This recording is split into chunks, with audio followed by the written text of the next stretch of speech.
shall will دا د simple future tense یا future indefinite tense helping verb د دې ذاتي معنی چې د با یعنی با راتلونکی کې زه به دا کار وکړم future tense راتلونکی کې دا د هغه helping verb shall چرته استعمالېږي will چرته استعمالېږي ان شاء الله په دې خاص څه وکړو سره example موږ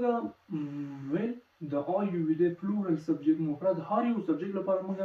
will راوړلی شو او بالکل زموږ جمله به 100% صحیح وي شال به پخوا د وی یعنی شال به د I U لپاره استعمالېده شال به یوازې د I U لپاره استعمالېده اوس شال د سره مه راوړه یوازې will استعمالوه او ستا جمله به بالکل 100% صحیح راځي یعنې هېڅ کومه غلطي به پکې نه وي یوازې will راوړه د هر یو subject لپاره plural جمع مفرد singular هر یو لپاره will راوړه ته اگزامپل در کوم ان شاء الله د هغوی سره تاسو ډېر زیات پوهیږئ او ستاسو دغه پرابلم چې کوم تاسو واقع دي هغه به ان شاء الله ختم شي یعنې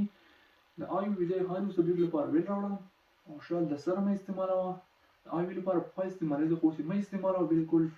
will استعمالوه ستا جمله به 100% صحیح وي اگزامپل در راځو ان شاء الله هغو سره به تاسو ډېر زیات پوه شئ he will play cricket هغوی به کرکټ کوي هغه به کرکټ کوي he will play cricket هغه به کرکټ کوي راتلونکی وښودله لکه چې هغوی په راتلونکي کې کرکټ کوي اوس خو نه کوي نو راتلونکی مشخص نه ده سبا وکړي بله ورځ وکړي 3 کاله پس ولې نه وي خو راتلونکی مشخص نه ده یوازې هغه به کرکټ وکړي he will play cricket هغه به کرکټ وکړي they will come tomorrow هغوی به سبا راشي یعنې دلته مشخص ده they will come tomorrow هغوی به سبا راشي د مشخص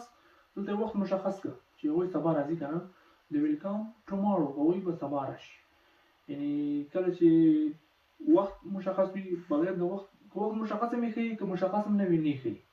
بل اگزامپل در کوم انشاءالله نور اگزامپل در کوم چې تاسو له هغه سره پوه شئ او شال ویل لا وپېژنئ یعنې د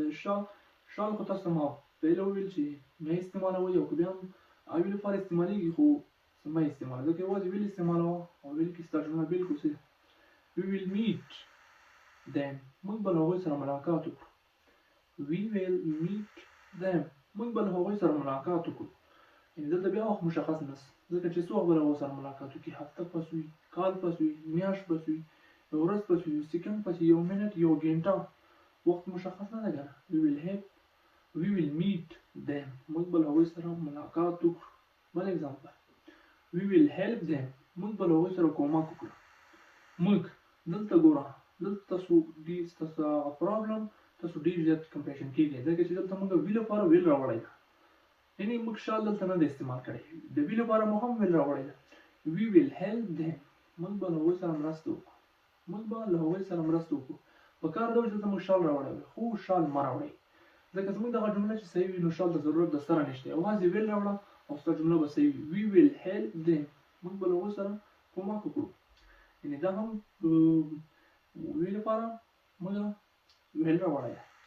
I will call you زه به هغه ته کال وکړم I will call you زه به تاسو ته کال وکړم د I لپاره موږ ویل راوړی ده په کار چې شال مې استعمال کړی خو نه شال نه استعمالوو ځکه ویل سره جمله زموږ صحیح راځي نو شال ته بالکل ضرورت نشته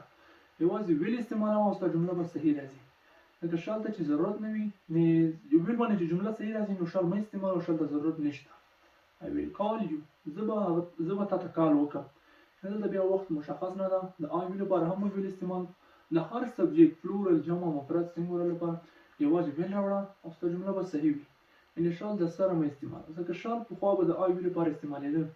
خو اوس شال مه راوړه او د ویل سره به ستاسو جمله صحیح راځي دا شال چې دی دا په نورو ځایونو کې ستاسو په کار کېږي خو هغه اوس لرې خبرې دي یعنې څه په نورو ځایونو شته چې په هغو کې شال استعمالېږي خو هغه اوس لرې خبرې دي او کوم داسې خبرې نه دي انشاءالله هلته به نور پوه شئ امید ده چې تاسو به شال ویل پېژندلي وي د شال ویل ذاتي معنا با ده د راتلونکي لپاره استعمالېږي د هیل د فیوچر انډیفینټ ټینس هیلپینګ ورب